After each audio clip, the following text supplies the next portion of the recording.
This week on Arizona Illustrated, a U of A student makes a difference by helping us accept our differences. The transformative and inspiring power of Mariachi, and the steps it took to graduate Forster.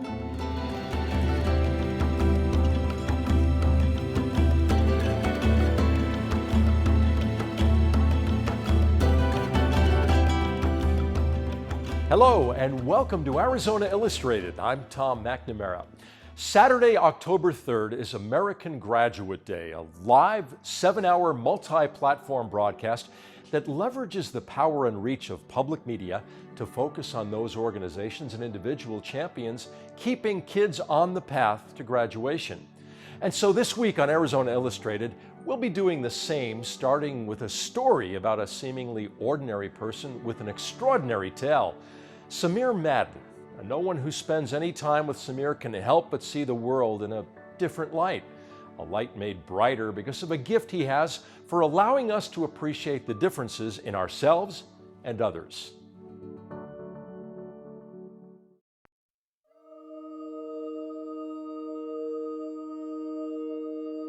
The day that you present, you're turning in a bibliography, right? Well, the topic hell was actually given to us by a professor. We discovered that there are many depictions of it, for instance in Dante's writings, and also discussed in the New Testament in different places. Containing the letter to Philip, the Apocalypse of James, and a fragment of the... I love studying about different religions and the different cultures that go along with those religions. It was also not found very far from where... Everything is connected. You know, with history, you have the dates and everything, and then with religion, you also have dates, but you also have a story that goes along with it. And so there's a story behind everything.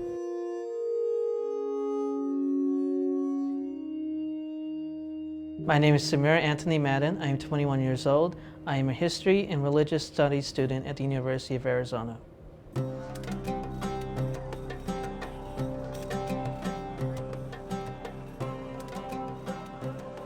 My personal story starts back when I was born in Hyderabad, India.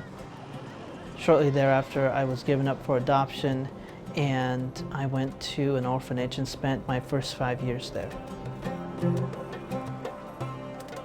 I never met them, so I don't know the reason why they really gave me up for adoption, but the answer I've come up with over the years is that they gave me up for a reason, and the reason I think is to give me a second chance because they knew the life I would have if I stayed in India, and they did not want that.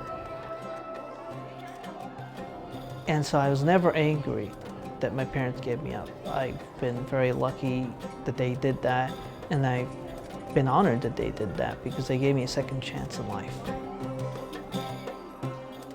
At the age of 5, I was adopted and came to the U.S., came to Tucson, and grew up here. My parents are Bill and Beth Madden. I don't know where I would be without them. I love my parents very much. They created this album. This is a goodbye gift. And it says, "To dearest Sammy, with love from all at Baby Center." He kept the keys at the orphanage and knew how to turn off the main circuit breaker by climbing up on a chair and up onto a counter and all the rest of this sort of stuff.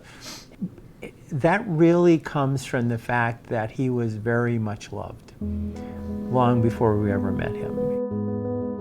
When you have that kind of love, then you can turn around and love people in return and be comfortable with it.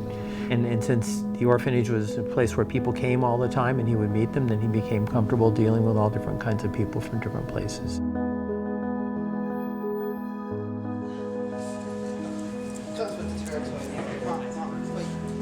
Okay, let's serve everybody.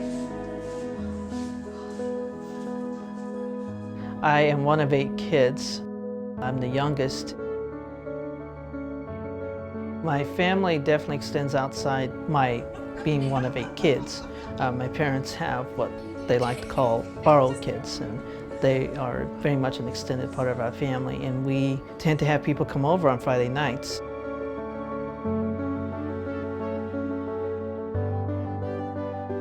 People will see me as being different automatically because I'm missing my arms and I'm missing my legs. In reality, it's each of us is different. We are different in each aspect, whether it's physical or if it's emotional or psychological. We're all different in one way or another. And so for someone to pick on someone else who has a difference is really counterintuitive. When I go and talk to these kids, it's to tell them, we are different and we have to accept each other in that difference.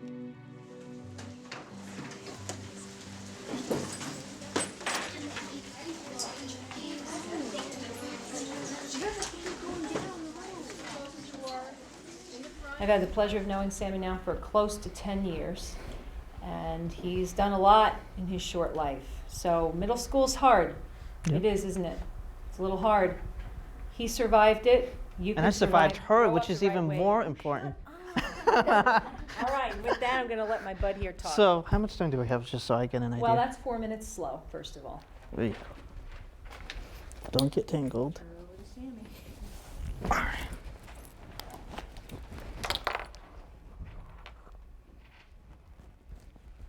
Hi. Hi. How's everyone? Good. Are we awake? Yeah. When you first walked in and saw me, what did you guys think?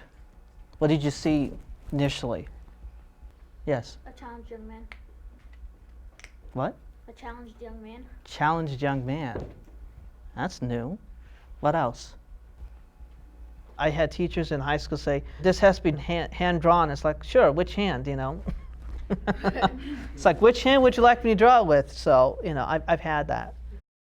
When I don't have the dog with me, people see me, and a lot of times they will run in the opposite direction. Little kids will run in the opposite direction, and adults, will walk in the other way to avoid me, and it's because I'm missing arms and legs, and they're not sure how to approach me. And when I give my presentations to students, I talk about my life. I had surgeries, my struggles, my ups and downs in life. In third grade, I was dealing with something called bone overgrowth surgery. What I want students to take away from my presentation is the universal acceptance of each other.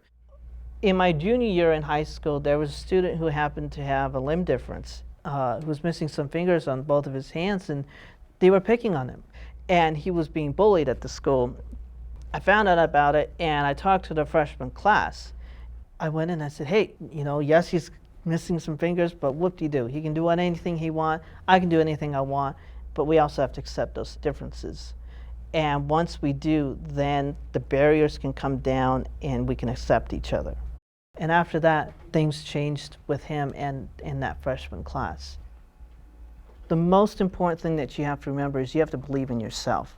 If you start with believing in yourself, others will follow. And remember that even through the hard times in your life and the good times, as long as you do everything to the best of your ability, you know who you are and you're proud of it, then nothing can stop you.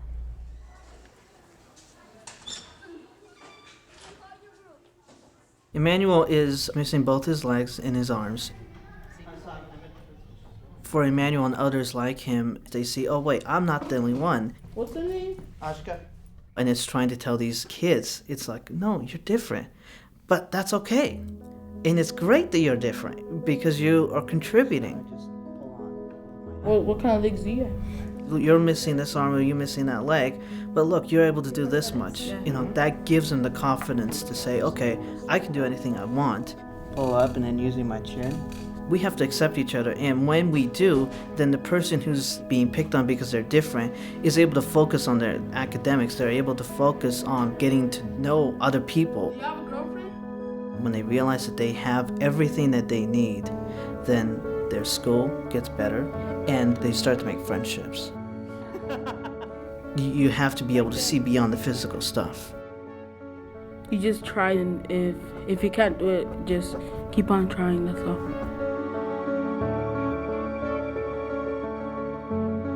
I've ridden a horse, I swim, I've flown an airplane, I've driven my own car. So there's nothing I can't do. As long as I say I can do it, I can.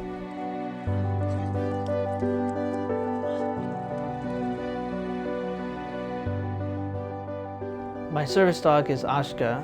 She's a 6-year-old golden retriever. It's really nice because, you know, I have someone out there who will swim with me, and it's a great bond.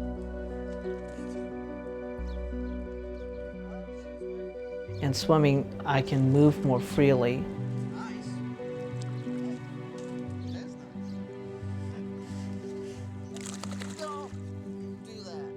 We have to take those cards that we are dealt and put them towards good and change people.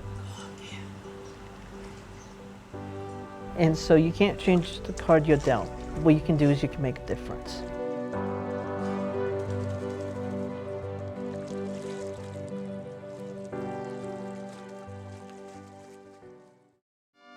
Tucson's Pueblo Magnet High School serves over 1,700 students. And one program that helps some of those students develop social skills, a sense of belonging, and along the way, a sense of self is the internationally recognized Mariachi Aztlan.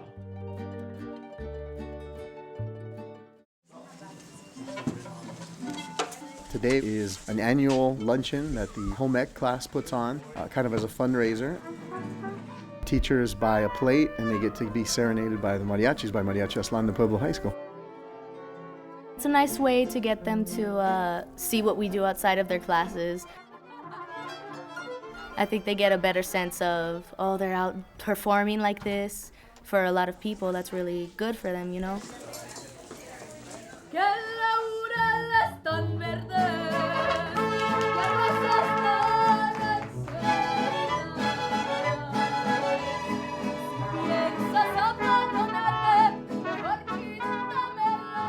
For me, it's seeing the people's faces light up, or they smile when they see the mariachi come out, or when they see someone perform. That's what I like most about it.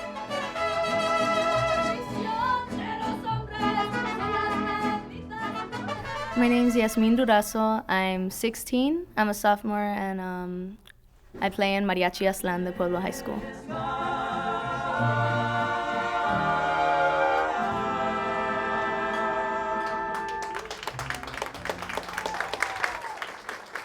This mariachi program is a class, so almost every day pretty much. And then we also do 2 hours after school on Mondays and Thursdays. So it's a lot of practice time. That way we stay, you know, consistent. Stop. When you guys start, you hear that? And it starts like, da-da, da-da, da-da. No, keep it nice and even. Much better. Bam, ba-dam, ba-dam, ba-ba-ba-ba-ba-ba-ba-ba-ba, and then we get the tempo. Don't waste too much time trying to get the tempo, all right? The intro has to be there, okay? You have to like hit people in the face with this song.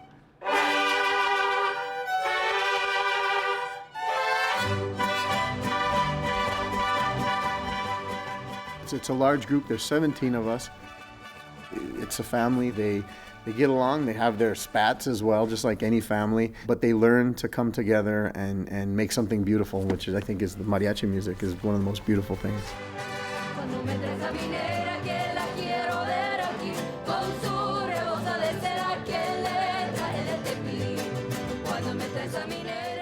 It's really neat because we have seniors, we have 17, 18-year-olds, and we have freshmen, 14, 15-year-olds, and then everything else in between. Perfect. He's like our second father. We hang out with him 24/7. He takes care of us. He's like one of us too. He's always there for us, not just teaching us in the group. He's there for us. Like if we're having a bad day, we can go and talk to him whenever we need something. He's just an amazing person. You don't know, your mom's the president. Yeah, it's parent meeting. I don't have any children of my own, but it's funny because anytime I talk to people, they're like, well, I kind of do have 17 children in a roundabout way. Like a proud father, for sure. Hey, hey, hey, hey, ha, ha, ha, ha.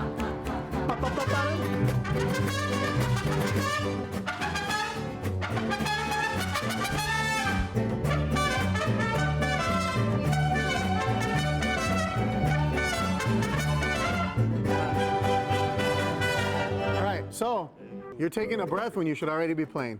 You're like, no. It has to be right on the one. 1, 2, 3, 4. Hey, hey, hey, hey. Ha, ha, ha, ha, ha,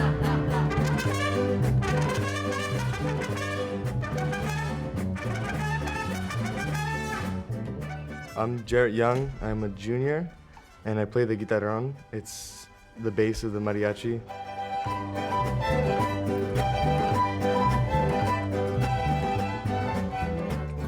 Really nice sound. It's got good, hit to it. It's got a good thump, The role of it is just to keep the tempo, the time of the song, the feeling of it. That's how you really get into the music. Is the way it is played. It complements all the instruments, from the violins to the trumpets to the vihuela to the guitar, to help you feel the piece, the music.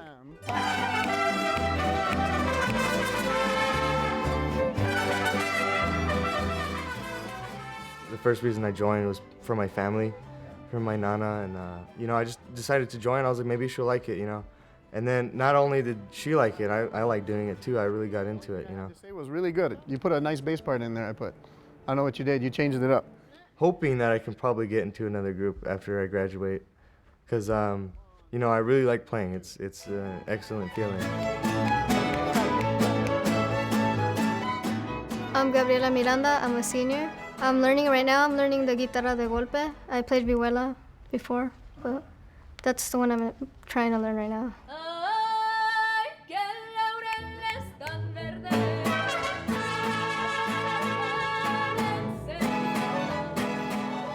It's part of the rhythm section. Well, it's exactly pretty much like the guitar and the vihuela. We keep the rhythm together.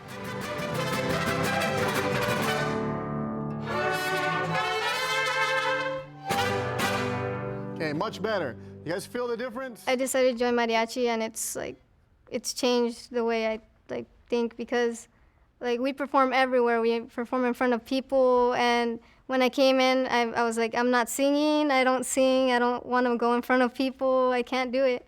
And one day he just came. He's like, here you go. You're singing this song. And I was like, well, I guess I'm not going to say no. But I was scared at first. But once we got used to it, you get more comfortable with it. And in class too, now I'm not as shy, but I still get nervous.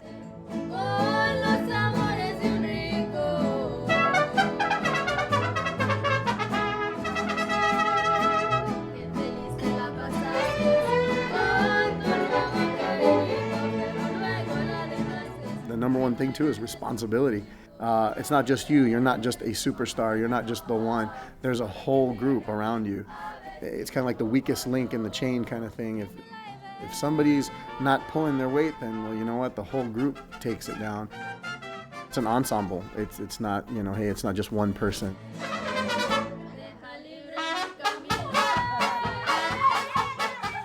Well, we're all connected, we're connecting together as a group, and we feel more close.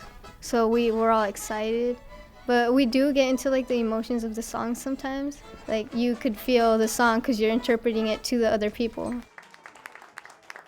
And then there's times when you're just like, oh my gosh, this is magic. I tell them, if you have 17 people and each one of you guys is on part, and you guys are doing exactly what needs to be done, and you guys are grooving together, that is just a special moment. And you have to cherish those because they don't happen all the time. It feels like we've all got this big connection. You get an adrenaline rush and everyone's just on point. Everyone, everyone's nailing their parts, and it's a really good feeling. It's showing people a whole different side of the Mexican culture that they normally wouldn't see.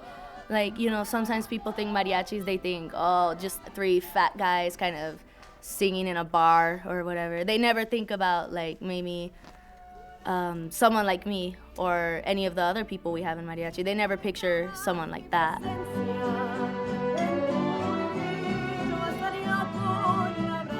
I love it. It's all I eat, breathe, sleep, which I think it's funny because I used to hate mariachi when I was little. I think it's kind of funny how that turned out.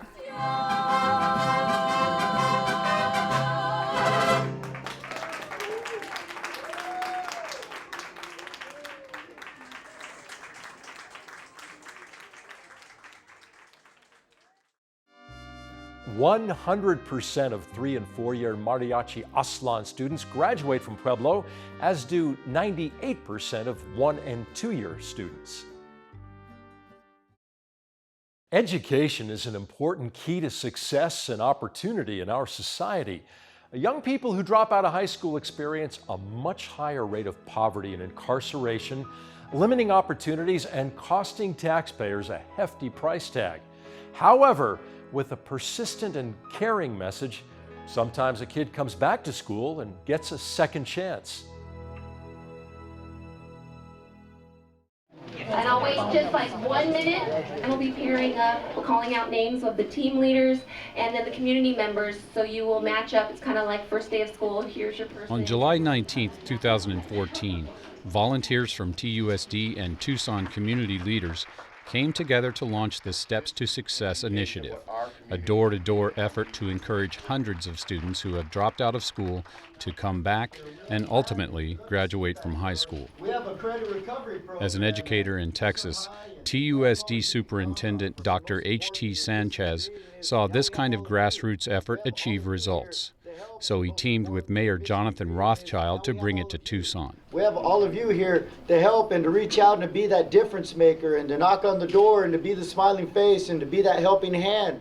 John Kramkowski, a dropout prevention specialist for TUSD, helped lead and coordinate the 36 teams. Either paired or in threes, going all over the city. But the general message is, no matter what your situation is, we have some resources that can help you get back on track towards graduation and towards educational success and life success. John Kramkowski knows from his own experience that home visits are not a sure thing. There's a large percentage of chance that you can go do the home visit, but there won't be anybody there. With Brenda Hanna and Rosanna Ortiz. After a short presentation and training session, the groups went off to find future graduates. Me, myself, I kind of thought about it. We know the risks of substance abuse. We know that the risks of being incarcerated. We know that you struggle to gain employment. We know that 75% of the prison population are high school dropouts. We know these things. We know that not graduating from high school is going to impede your success in life. One of the teams on the move includes University of Arizona Athletic Director Greg Byrne. If we can have any kind of a positive impact on just even one individual, that'll be obviously worth the time and energy to do that. But most importantly, today is about getting them to finish their high school diploma. When no one was home, they left contact cards. Are you in school? But there was success. Are you good? Okay. We'll finish through. Okay, bud?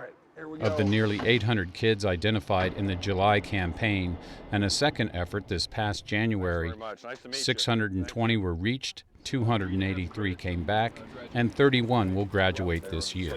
Just like we were just talking about transportation. The last two kids we've talked to have both made a commitment. They're going to go back. They're going to finish. One kid we just visited with needs a half a credit to graduate from high school.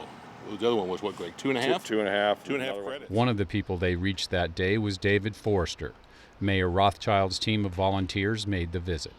They came to my house, the mayor and a couple other people that came by and told me, what are your plans, or do you want to finish high school? And I told them, yeah, I do. And they said, that's great, you should follow that and finish it. He attended Tucson High, and while he was in school, he enjoyed wrestling and playing football. Sports really taught me if you dedicate yourself, you could really make yourself better at things. You just got to show up, put the work in, and you'll succeed. It was then, during his freshman year, life threw David a curveball when his father passed away.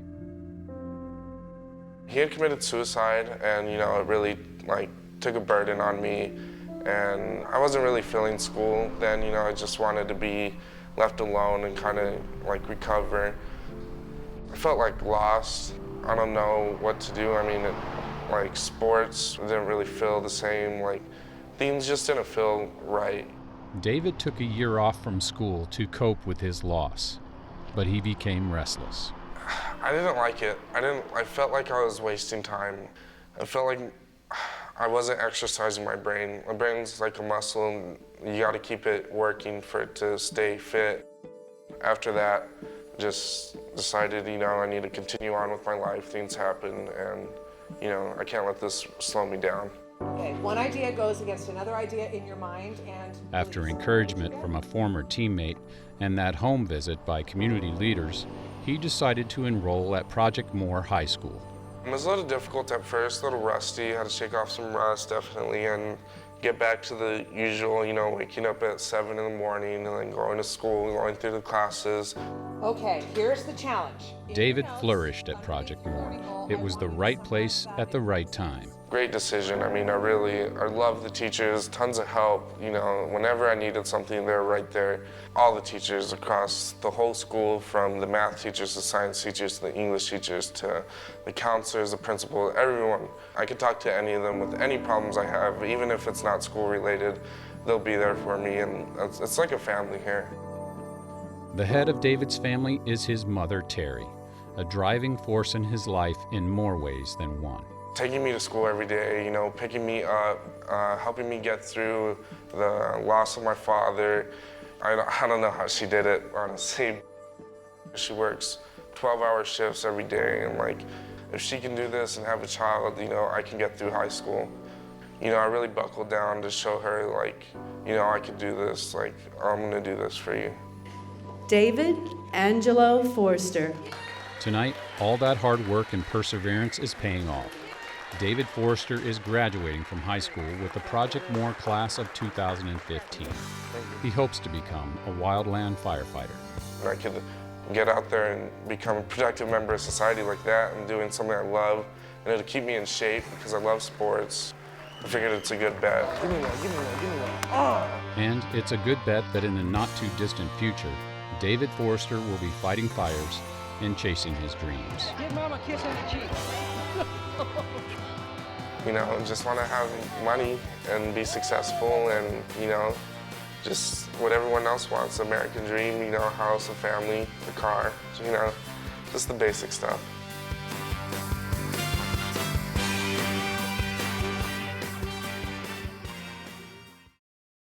Thank you for joining us here on Arizona Illustrated. And don't forget to tune in for American Graduate Day, a live multi-platform public media broadcast that focuses on those organizations and individual champions keeping kids on the path to graduation. That's Saturday, October 3rd on PBS 6 from 8 a.m. to 2 p.m. with encore broadcast on the UA channel Saturday beginning at 3 p.m. and Sunday, October 4th on the World channel beginning at 10 a.m. Next week, a day in the life of Baxter Black, analyzing the impact of concussions, nursing the wild back to life, and the path to Martin Luther King Jr. Day from the vault. I'm Tom McNamara. See you next week.